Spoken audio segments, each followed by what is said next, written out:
Vai tudo bem contigo? Amém, glória a Deus, aleluia.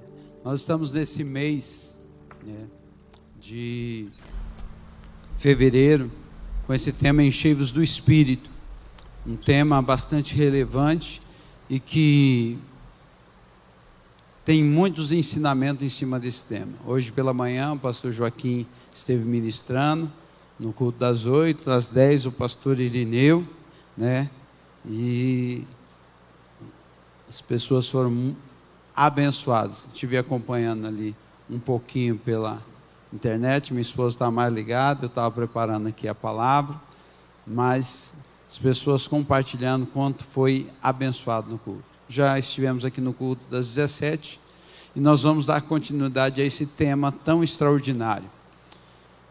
E vamos estar falando sobre isso. Coloque para mim, por favor, o primeiro texto. Pode bater, senão... Vamos lá. Se estiverem botado ferro e não se afiar o corte, então se deve pôr mais força. Mas a sabedoria é proveitosa para dar prosperidade. Põe a outra versão, por favor. Se estiverem botado ferro e não se afiar o corte, então se deve redobrar a força. Mas a sabedoria é excelente para dirigir. Quando a gente fala do ferro, quem aqui já usou um machado? Já usou, pastor? Oh, aleluia, várias pessoas. Eu tenho uma experiência do machado, acho que tem uns 22 anos atrás, mais ou menos, eu fui lá no Bonfim, numa chácara, numa fazendinha que tinha lá do pai da Lenice, E aí nós estávamos lá, era perto da hora do almoço, umas 11 horas, falou assim, vamos pegar uma guariroba para fazer? Vamos. E aí fomos para o campo para pegar uma guariroba. Aí ele levou o machado e falou, corta aí. Imagina eu cortando, nunca tinha pegado no machado, Enxada eu já tinha pegado, mas machado não, E ali eu falei assim, eu vou cortar. E eu comecei a cortar. O machado estava afiado, mas eu não tinha habilidade para cortar. Meu irmão, pensa no tanto que eu sofri para cortar. E tinha uma vozinha do lado, que era o pai da Lenice, falou assim, você não vai dar conta. Eu falei assim, parecendo o diabo falando para mim assim, você não vai dar conta, E aí eu falei, não, agora mexeu no meu brio, agora eu vou derrubar a árvore, Aí ontem eu estava até lá no CETOC, alguém me desencorajou. A Marli falou assim, mas isso é fácil de cortar. Eu falei, pronto, acabou com a minha alegria de ter cortado um pé de guariroba, Mas eu falo, quando a gente fala do machado, mesmo ele estando bem afiado, você tem que ter habilidade para cortar. Você não corta de qualquer jeito. E o Espírito Santo é aquele que também nos capacita, ele nos dá habilidade, ele nos capacita para desenvolver todas as áreas da nossa vida, qualquer que seja a área, o Espírito Santo capacita. Eu já tive aqui ministrando, pregando sobre experiências que eu tive com o Espírito Santo, me ensinando a arrumar um Fusca no meio da estrada, e outras experiências que tive com o Espírito Santo. Então, ele te capacita diante de situações que você não sabe como fazer. E eu tive experiências fantásticas com o Espírito Santo. Mas hoje eu vou falar exatamente sobre duas coisas. A primeira é que Jesus é a nossa redenção. E que quando eu falo que Jesus é a nossa redenção, sem Jesus eu não posso chegar no Espírito Santo. Porque Jesus é quem introduziu o Espírito Santo na terra. E Jesus é a nossa redenção. E para eu chegar no Espírito Santo eu não posso pular etapa. Tem muita gente que fica pulando etapa, mas quando você pula etapa, lá na frente você vai ter problema. Então, quando a gente pensa que Jesus é realmente a nossa redenção, a gente precisa voltar um pouquinho na palavra. Lá no Antigo Testamento, no livro de Provérbios, capítulo 8, fala sobre a sabedoria. E se você tiver a oportunidade de ler, ou já leu, você vai ouvir muito sobre a sabedoria estar no princípio do mundo. E aqui diz o seguinte, porque o que me achar, achará a vida e alcançará o favor do Senhor. E aqui ele está falando sobre a sabedoria, que achar a sabedoria alcançará a vida e alcançará o favor do Senhor. Mas a sabedoria perfeita está com quem? Com Deus. Então aquele que achar Deus, vai encontrar verdadeiramente a vida e vai ter o favor do Senhor. Mas olha o versículo 36. Mas o que pecar contra mim, violentará sua própria alma. Todos os que me odeiam amam a morte. Quando a gente olha para esses dois versículos, a gente vê a unção que está sobre a vida de Jesus quando ele veio à terra. Porque Jesus era o Deus encarnado, e quando ele chega à terra, ele chega também, quando ele começa o seu ministério, ele começa debaixo dessa unção, debaixo dessa sabedoria divina, esse atributo que vem da parte de Deus. No livro de João, João o evangelista, ele escreve na sua carta, falando a história de João o Batista, que eram dois Joãos diferentes. Às vezes algumas pessoas leem e não conseguem fazer distinção. E quando, às vezes só fala João e você não sabe qual João que é. Mas o fato é que João era um nome muito comum naquele tempo. Então, geralmente, eles falam João, filho de tal, era uma maneira deles identificar. João, aquela função que ele fazia. João Batista, a gente fala João Batista, mas João era o que batizava. Então era o ofício dele, a maneira como ele era conhecido, por isso chamaram de João Batista. E aqui João o evangelista, que foi um dos discípulos de Jesus, ele escreve, no dia seguinte, João o Batista viu a Jesus que vinha para ele. E é interessante que João está escrevendo que Jesus vinha para ele, mas João Batista não conhecia Jesus, ele não sabia quem era Jesus, ele não sabia, mesmo João, sendo primo de Jesus, ele não conviveu com Jesus. Jesus, na sua infância, foi morar lá no Egito. E João começou o seu ministério muito cedo, lá nas regiões da Galileia. E aqui diz que ele vê Jesus que vinha para ele. E ele disse, eis o Cordeiro de Deus que tira o pecado do mundo. Por que João Batista teve tanta convicção para dizer que aquele homem que está vindo na direção dele era o Cordeiro de Deus que tirava o pecado do mundo? Aqui, tudo que está sendo escrito aqui é algo que já aconteceu, mas naquele momento, João, quando ele olha aquele homem vindo na direção dele, ele tem uma convicção muito clara no espírito que aquele homem era o Cordeiro de Deus que tiraria o pecado do mundo. Olha o versículo 30. Este é aquele do qual eu disse, após mim vem um homem que é antes de mim, porque foi primeiro do que eu. E eu não o conhecia, ele deixa muito claro isso, mas para que ele fosse manifestado a Israel, vim eu, por isso batizando com água. 32. E João testificou dizendo, eu vi o Espírito descer do céu como pomba e repousar sobre ele. O fato é que só João teve essa visão. Ele tem uma visão aberta do Espírito Santo descendo como pomba e repousando sobre Jesus. E foi isso que testificou no espírito dele, que aquela pessoa que estava vindo na direção dele era o Filho de Deus e o Cordeiro que tiraria o pecado do mundo. Olha o 33. Eu não o conhecia, mas o que me mandou a batizar com água, esse me disse, sobre aquele que vires descer o Espírito, e sobre ele repousar, esse é o que batiza com o Espírito Santo. E o 34, eu vi e tenho testificado que este é o Filho de Deus. Todo homem, toda mulher, ele precisa ter uma experiência com Jesus. Jesus é o caminho, ele disse, eu sou o caminho, a verdade e a vida, ninguém vem ao Pai a não ser por mim. Então Jesus é o caminho que vai fazer com que você possa desfrutar de toda a capacitação que o Espírito Santo possa te dar, para que você possa viver muito bem na terra e poder chegar lá no céu. Dentro desse processo, o primeiro passo é que você possa ter uma experiência com Jesus. Você possa reconhecer que Jesus é o Senhor da sua vida. Você precisa ter esse encontro com Jesus. E esse encontro com Jesus é algo que transforma o nosso ser, transforma a nossa vida, transforma o nosso interior. É algo que quando acontece conosco, a gente sabe que algo novo acontece em nós. As pessoas à nossa volta não sabem que aquilo aconteceu, mas algo começou a acontecer dentro de você. Eu me recordo, eu tinha 11 anos de idade quando eu aceitei Jesus. Eu era tão tímido que eu não tive coragem de vir na frente para aceitar Jesus. Eu levantei a mão e falei: Jesus, eu aceito o Senhor daqui mesmo. O Senhor sabe onde eu estou, não preciso ir lá na frente não. E ali eu aceitei Jesus. E a partir dali, nunca mais desviei. Sempre esteve firme nos caminhos do Senhor. Porque algo se manifestou dentro de mim. E a cada dia que passa eu venho crescendo no conhecimento de Jesus Cristo.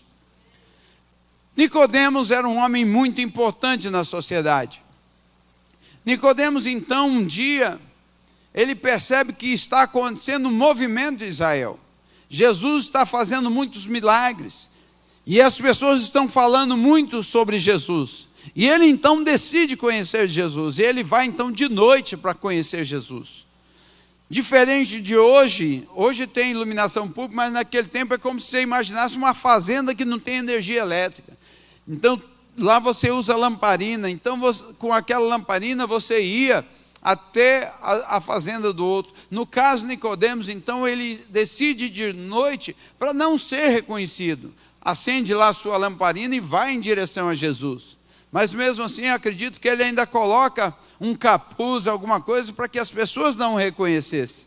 Então ele chega diante de Jesus e ele começa a indagar Jesus. Enquanto ele começa a indagar Jesus, Jesus então lhe dá uma resposta que mexe com ele, que faz ele estremecer. Vamos lá em João capítulo 3, o próximo texto. 3:3 acho que é. Jesus respondeu e disse-lhe: na verdade te digo, que aquele que não nascer de novo não pode ver o reino de Deus. Isso fez Nicodemos ficar muito confuso. E ele pergunta para Jesus: como pode um homem nascer sendo velho? Porventura vai entrar no ventre da sua mãe e nascer de novo? Mas o que Jesus está falando é do nascimento espiritual. Mas, no entanto, Nicodemos está olhando para o terreno, mas Jesus está falando de coisas espirituais. Então, aquele que não nascer de novo não pode ver o reino de Deus. Eu quero dizer que às vezes tem muita gente que vem à casa do Senhor. Às vezes você está aqui há 10 anos, 15 anos, já vindo culto após culto, mas você nunca teve uma experiência com Jesus. Você olha para tudo e fala: puxa, mas é muito legal, a IECG é muito legal, eu acho muito bacana o que acontece aqui. E às vezes você vem culto após culto, mas o que você está vendo não é o reino de Deus. Você vê o que acontece na vida das pessoas, você vê pessoas à sua volta testemunhando, você vê milagres acontecendo, mas você só está enxergando, você não entrou no reino de Deus. E aí Jesus então vai mais profundo e fala para ele, no versículo 6, acho que é o 6, 5 ou 6. O que é nascido, 5, né? Jesus respondeu: na verdade te digo, que aquele que não nascer da água e do Espírito, não pode entrar no reino de Deus. E entrar fala de experimentar, de vivenciar, de viver realmente tudo aquilo que é proporcionado no reino de Deus. É de fazer parte, de ser filho, de ser adotado na família de Deus. E ele está falando que aquele não nascer da água e não nascer do Espírito. Você precisa ter uma experiência com o Espírito. E para você ter essa experiência com o Espírito, você precisa de Jesus. Sem Jesus você não vai poder ter essa experiência com o Espírito Santo. Jesus é aquele que vai realmente te dar a oportunidade. Porque quando Jesus esteve aqui e fez todo o trajeto dele aqui, em todos os lugares por onde ele andou, e cumpriu a sua missão, ele subiu aos céus. Mas ele, antes de subir, ele disse: eu não vou deixar vocês órfãos, eu vou enviar o Espírito Santo, o Consolador, aquele que vai estar do seu lado, Paracleto, aquele que vai estar ao seu lado para te ajudar em tudo o que você for fazer. E ele vai, então, 10 dias depois que ele vai, o Espírito Santo desce sobre a terra. E aqui ele está falando exatamente disso. Nós precisamos nascer não somente na água, não simplesmente ser batizados na água, mas precisamos ser batizados no Espírito, precisamos estar imergidos no Espírito, precisamos estar mergulhados totalmente no Espírito de Deus. E isso requer uma vida, muitas vezes, de renúncia. Isso requer realmente a gente morrer para nós mesmos, como diz o apóstolo Paulo lá no livro de... agora esqueci o livro. Não vivo mais, Gálatas 2:20. Não vivo mais eu, mas Cristo vive em mim. E a vida que agora vivo, não vivo mais na carne, mas vivo para o Filho de Deus. Então, é não viver mais para si, mas viver para Deus. E ele só pode falar isso porque o Espírito Santo o capacitava para viver assim. Então, dentro de tudo isso, para nós vivemos hoje num mundo tão complicado, num mundo tão complexo como é o mundo que estamos vivendo hoje, nós precisamos viver dentro dos atributos divinos do Espírito Santo. E o apóstolo Paulo, no livro de Gálatas 5:22, ele fala sobre o fruto do Espírito. Ele não fala no plural, ele fala no singular. O fruto do Espírito, e fala de 9 atributos divinos que faz parte do fruto do Espírito. É como uma mexerica que você vai tirando o gomo. Cada gomo daquele faz parte do fruto. E ele fala desse fruto que é algo que cada um de nós precisamos possuir na nossa vida. Como é que a gente vai medir se um homem ou uma mulher é cheio do Espírito? Porque ele é sapatinho do fogo? Porque ele é do reteté, dá umas voltinhas, solta profecia ou profetado para as pessoas? Ou porque ele ora muito em línguas, ou ora muitas outras línguas? A língua é um dom. Quando a igreja primitiva, ela chegou, o Espírito Santo desceu, veio a manifestação do Espírito com os homens falando em outras línguas. E aquilo foi para quê?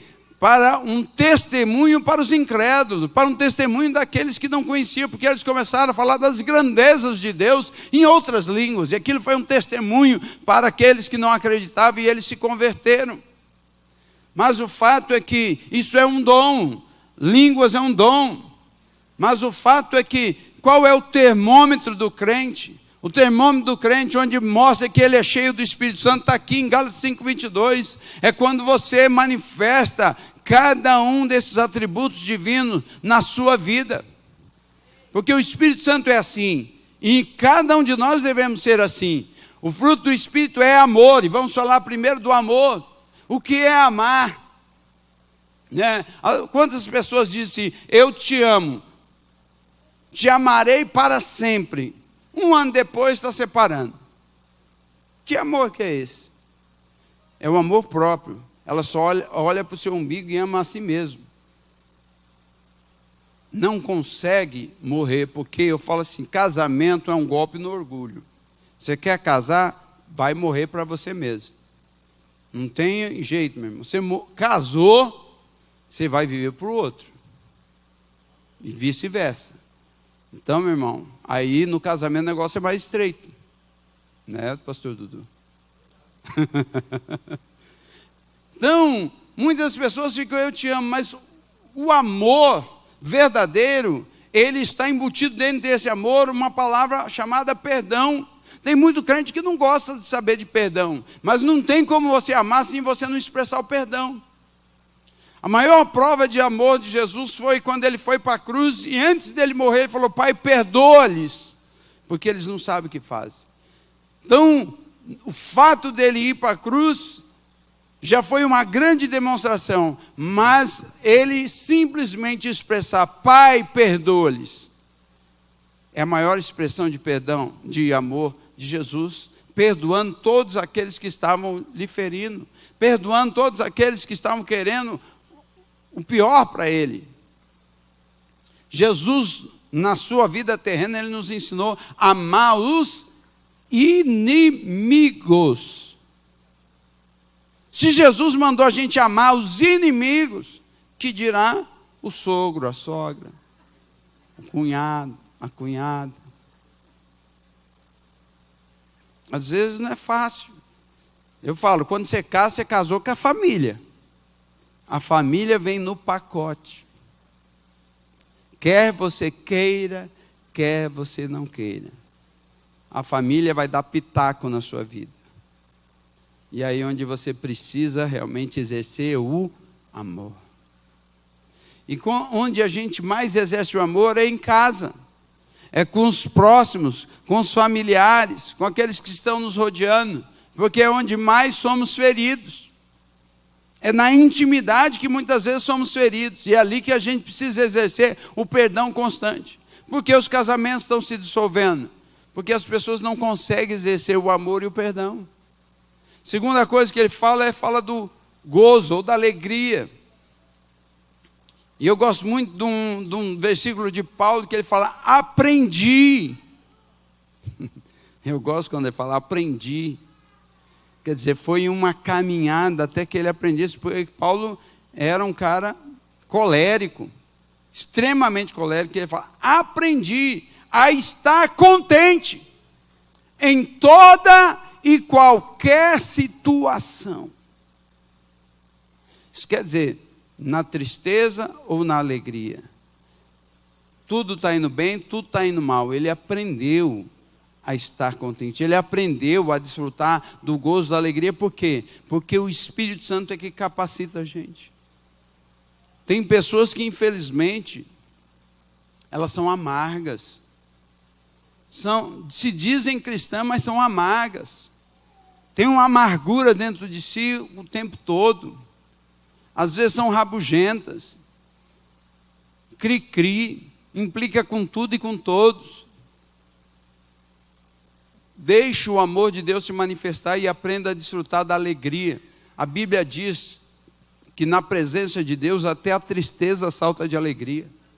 Então isso quer dizer, se até a tristeza salta de alegria na presença de Deus, por que você está triste? Porque você não está na presença de Deus. Simples assim. Igual 2 mais 2 igual a 4. Quando nós temos Deus, não tem por que ter tristeza. Isso não quer dizer que você não vai ser visitado. Às vezes você é visitado pela tristeza. Isso é uma visita. Agora você permanecer sempre triste, com essa cara de elefante que chupou limão, o que acontece? Alguma coisa está errada. Qual é a experiência que você teve com Jesus? Que ainda não mudou a sua vida, que não transformou e que você não se encheu do Espírito. Terceiro, fala da paz. Paz fala de confiança. Isaías diz, tu conservarás em paz aquele cuja mente está firme em ti, porque confia em ti. Quando a gente confia, a gente tem paz. Se você confia em Deus, você tem paz. Se você não confia, você fica perturbado. Você ora e fala, eu estou te entregando, Senhor. E depois você fica lá, será que Deus está cuidando? Será que Deus está cuidando? Então você não confia. A paz é isso. É você poder entregar e falar, eu posso descansar. Quantos exemplos a gente tem no dia a dia de poder realmente confiar plenamente em Deus, saber que Ele está no controle de todas as coisas. E você poder descansar sabendo que Deus, independente do que está acontecendo com pandemia ou sem pandemia, Deus está no controle de tudo. E uma das grandes bênçãos dessa pandemia é que esse ano não tem carnaval. Né? Essa podridão que acontece todos os anos, e a desgraça de orgias e tantas orgias que acontecem. Aqui eu tenho contato com os comerciantes aqui da 14, da Mato Grosso para lá. Eles têm câmera lá. Ele fala, as barbaridades que eles veem nos vídeos que fica ali nas câmeras. É horrível. E eu estou falando de uma cidade pequena como nós. Imagine Rio de Janeiro, imagine São Paulo. E esse ano, com toda essa situação, Deus falou assim, vocês lembram da imagem do ano passado, né, que fizeram com o Cristo lá na passarela, né? Então eu falo, Deus, ninguém zomba de Deus, meu irmão. Deus mandou a doença? Não. A doença está aqui por causa do pecado de Adão, lá no Éden. E o trem vem vindo. E o pecado vem crescendo. E quanto mais pecado vem, mais desgraça vem. A gente olha isso muito na Bíblia, no Velho Testamento. A nação de Israel pecava, desgraça vinha. Porque é a consequência do pecado. Então essa pandemia aí, ou epidemia, é a consequência do pecado. Muitas coisas. Não se sabe como veio. Mas quantas pessoas, infelizmente, tomadas por uma mentalidade totalmente maligna, fazem sexo com os animais? Um monte. Infelizmente é uma verdade. E muitas vezes isso aí pode ter vindo de uma aberração dessa. A gente não sabe de onde veio. Mas com certeza veio de alguém tomado por uma mente maligna. Próximo ponto, ele fala de longanimidade. Um homem longânimo, tardio em irar-se, é um homem que sabe esperar. Você sabe esperar? Nós estamos no meio de uma geração que não sabe esperar. Adolescente não sabe esperar. Jovem, muitos jovens não sabem esperar. Tudo eles querem para ontem. E hoje tem muitos adultos assim, que em vez dele influenciar o adolescente influenciou ele. E ele não sabe esperar também. Você lembra quando... Quem já viajou de carro para a praia aqui, com os filhos pequenos, e aí você saía assim, você nem saía de Campo Grande, e ele já estava falando assim, está chegando? Meu irmão, ali você era testado na sua longanimidade. Está chegando, pai. E naquele tempo não tinha celular, não tinha um videozinho para distrair a criança. E esse está chegando era como uma gotinha ali o tempo todo. E muita gente já chegava na praia bravo, bicudo, endemoniado. O filho tinha que impor a mão para expulsar. Por quê? Porque não sabe exercer a longanimidade. É saber esperar. O longânimo é sofredor, meu irmão. Ele sabe esperar o tempo certo. Porque no tempo certo, Deus vai intervir em favor dele e um milagre vai se manifestar.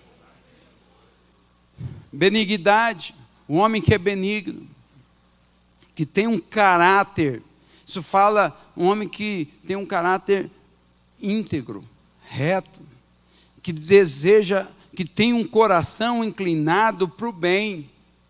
Infelizmente tem pessoas com o coração inclinado para o mal, são malignos nas suas ações. Mas o homem e a mulher cheios do Espírito, eles são benignos e vão exercer a benignidade, de olhar para o próximo, de ver às vezes uma pessoa que está numa situação e poder estender a mão.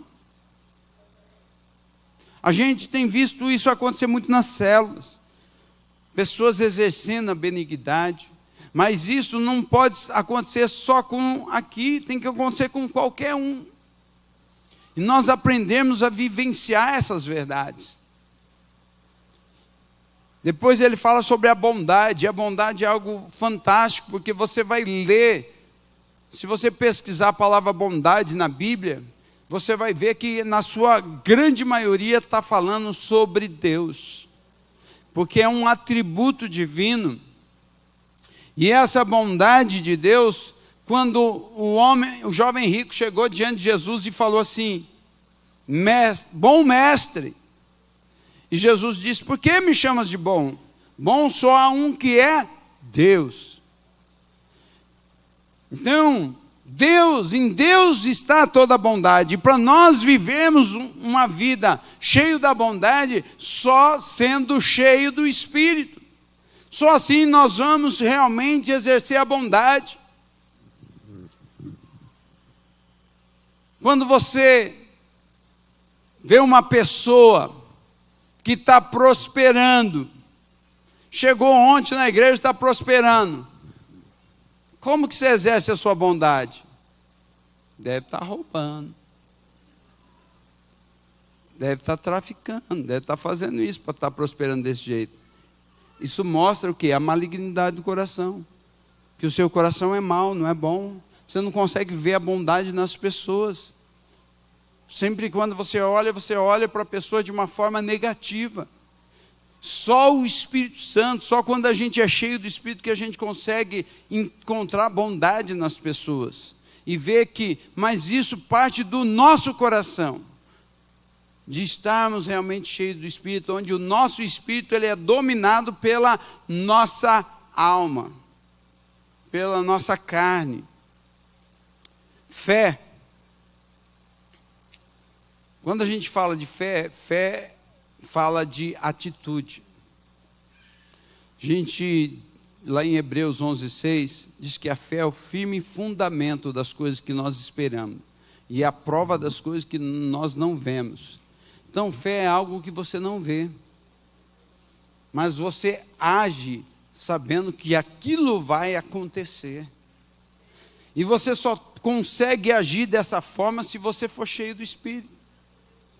Diante de uma situação que é uma situação que você não vê saída, mas se você está cheio do Espírito Santo vai te dar uma direção. Eu fico vendo aquela mulher viúva, onde o marido dela morreu, e ela tinha 2 filhos, e o marido morreu e deixou uma dívida enorme. E aí o credor foi lá cobrar a dívida e falou: eu vou levar seus 2 filhos no lugar da dívida. Aquela mulher ficou desesperada, mas ela teve fé e ela foi até o profeta. E quando ela falou com o profeta então liberou uma palavra para ela. Ela poderia pensar: esse profeta é maluco, onde já se viu isso acontecer? Não, ela foi e obedeceu o profeta, e foi lá e emprestou vasilha de todos os vizinhos que ela conseguiu, e aí pegou o restinho da botija de azeite que ela tinha, e o profeta falou: pegue esse pouquinho e derrame sobre a vasilha. E ela derramou sobre a vasilha que ela tinha e encheu. E ela pegou a outra vasilha, o filho dela foi passando as vasilhas para ela, do vizinho, da direita, da esquerda, de uma quadra para diante, foi enchendo, até que acabou todas as vasilhas. Aquilo é uma mulher de fé. O milagre aconteceu porque ela agiu. Porque muitas pessoas nunca recebem o milagre na vida dele? Porque ele fica deitado eternamente em berço esplêndido, ao som do mar, esperando que o milagre aconteça. Meu irmão, haja, creia e tenha uma atitude.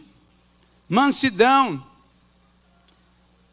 E um homem manso.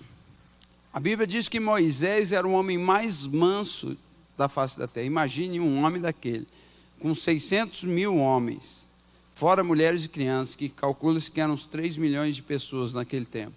E ele teve que ouvir as pessoas reclamar o tempo todo: está faltando água, está faltando comida, está faltando carne, está faltando isso. Se você já fica irritado com o seu filho, que fica falando, está chegando, imagine Moisés ouvindo isso o tempo todo. E aquele homem era manso. Manso fala de ser domesticado. O boi manso é um boi domesticado. É um homem que aprendeu a exercer um controle. E eu falo que a mansidão ela está ligada à temperança, ou domínio próprio. Porque a palavra temperança ou domínio próprio é o controle total das suas emoções. É você conseguir controlar totalmente as suas emoções. E aí, se eu perguntar quantos estão cheios do Espírito, muita gente vai falar amém. Eu não vou perguntar para você não mentir. Porque muita gente responde no automático. Mas se você for analisar o fruto do Espírito na sua vida, você vai ver que você precisa se encher. E para você se encher do Espírito, você precisa buscar. Você precisa se conectar com Deus. Você precisa se conectar com o Espírito Santo. Buscar Ele, ler a palavra, ter um tempo de oração. Estar conectado com o Espírito o tempo todo.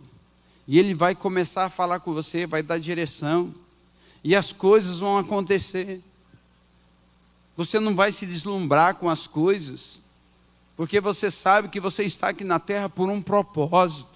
E quando você está aqui na terra por um propósito, as coisas não deslumbram você. Você vai ali para cumprir a tua missão e fazer a diferença na vida das pessoas. Deus te chamou para fazer a diferença na vida das pessoas, mas para isso você precisa ser cheio do fruto do Espírito, ser inundado por esse fruto e manifestar isso ao mundo.